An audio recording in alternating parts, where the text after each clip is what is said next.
Salut le peuple vert, j'espère que vous allez bien. On est à la veille d'un nouveau rendez-vous important. Donc pour l'ASS, déplacement du côté d'Annecy, c'est pas bien loin. Après le dernier match frustrant à domicile et la défaite, les hommes d'Orneland ont une vraie occasion de se relancer et de montrer un autre visage à l'extérieur. Après la victoire à Montpellier avant la trêve. Donc installe-toi, on va parler des dernières infos du groupe, de la forme du moment et bien sûr de mes attentes avant ce match qui est très important pour moi. Bon, si on parle d'un point de vue clairement comptable, on n'est pas à la ramasse, on a 3 points de 3, on est à un point de pot. Mais le problème, c'est dans ce qu'on montre, dans l'envie. Et je vous mettrai une petite déclaration d'Orneland si je la retrouve, qui parle d'un effectif déséquilibré.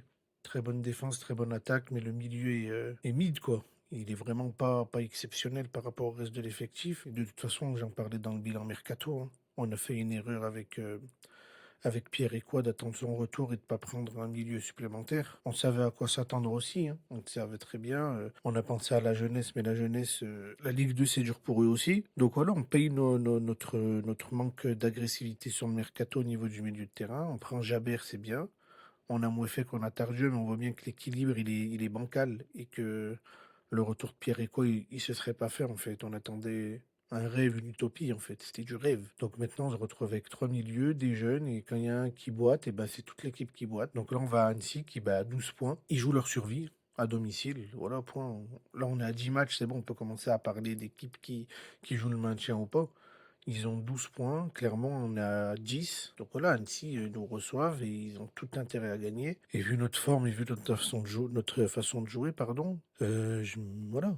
Je me dis que c'est possible qu'on perde alors qu'en début de saison, je pensais pas qu'une équipe comme Annecy pouvait nous gêner. Maintenant, voilà, à voir comment on a préparé la semaine, parce qu'Orneland a fait les déclarations, je vais revenir dessus. Comment on a préparé, quel état d'esprit on a et surtout, est-ce qu'il va commencer à changer certains joueurs qui montrent aucune satisfaction depuis 3 4 matchs? Donc voilà, ensuite, on va voir ce que moi j'attends du match. Je vais reprendre deux, trois déclarations d'Orneland lors de sa conférence de presse. Déjà, sur les blessés, Lamba et Traoré ils sont pas là. Bernauer, il purge son troisième match. Petite parenthèse, Bernauer, du coup, pour moi, j'en parlais déjà après le match. Son carton rouge, il est totalement inutile et il nous met dans la sauce. Il nous met dans la sauce parce que Lamba, il se blesse. Du coup, il nous reste que Nadé. Enfin, on verra qu'il n'y a pas que Nadé. Je détaillerai après. Mais voilà. Ensuite, Ferreira, il a fait l'aller-retour au Portugal parce que sa femme a accouché. Tout se passe bien. Et Nguessan, il est resté au repos parce qu'il rentre de la Coupe du Monde du vin après la défaite contre le Maroc, il me semble, au penalty. Bon, sur le groupe, il y a rien à dire, hein. On a les blessés et on a le suspendu malheureusement.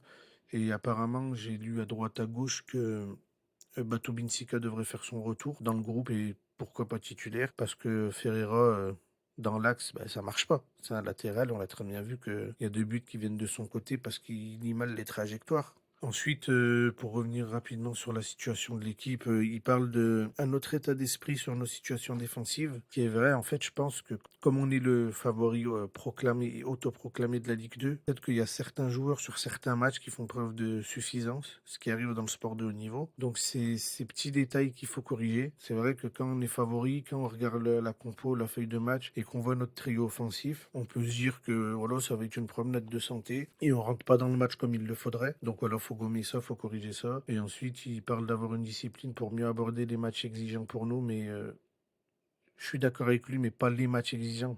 En fait, tous les matchs, ils vont nous demander beaucoup d'exigences parce qu'on est favori, parce qu'on a claqué des millions, parce que nanani, on connaît. Voilà, on connaît.